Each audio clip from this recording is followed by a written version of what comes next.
এত দুঃখ রাখবো কোথায়, রাখার জায়গা নাই। আমাদেরই কপালেতে শান্তি বুঝি নাই।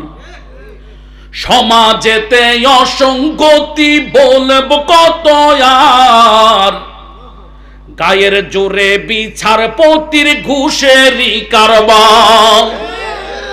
টাকার লাগি গরিব দুঃখী বিচার নাহি পায়।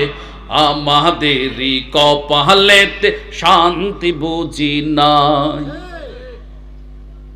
সুদে ঘুষে কাটে জীবন, করে দুর্নীতি।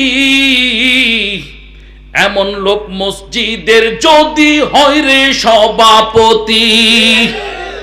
সুদের কথা কইলেও ইমামের চাকরিটা নাই।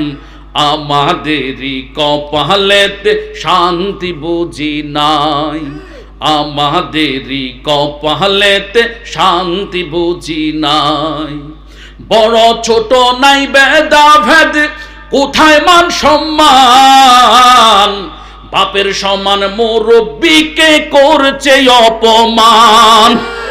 10 বছরের পোলায় যদি সামনে বিড়ি খায় বাইগো, 10 বছরের পোলায় যদি সামনে বিড়ি খায়। আমাদেরই কপালেতে শান্তি বুঝি নাই। 5 ওয়াক্ত নামাজ পড়ে কপালে তার দাগ। মক্কাতে যাই নামের আগে লাগাইছে আলহাজ। চাঁদ কানে বসে হাজি টেলিভিশন চায় ভাইগো। চাঁদ কানে বসে নামাজি স্টার জলসা চায়। আবার হিন্দি গানের তালে তালে পা দুটি নাচ। আছে না নেই? কথাগুলা কি অসত্য বললাম? এই ধরনের লোক আছে না নাই? তাহলে আমাদের মেসেজ একটাই, সমাজ শুদ্ধ করতে হলে মসজিদের মিম্বারকে শক্তিশালী করতে হবে। এই কথায় সবাই একমত?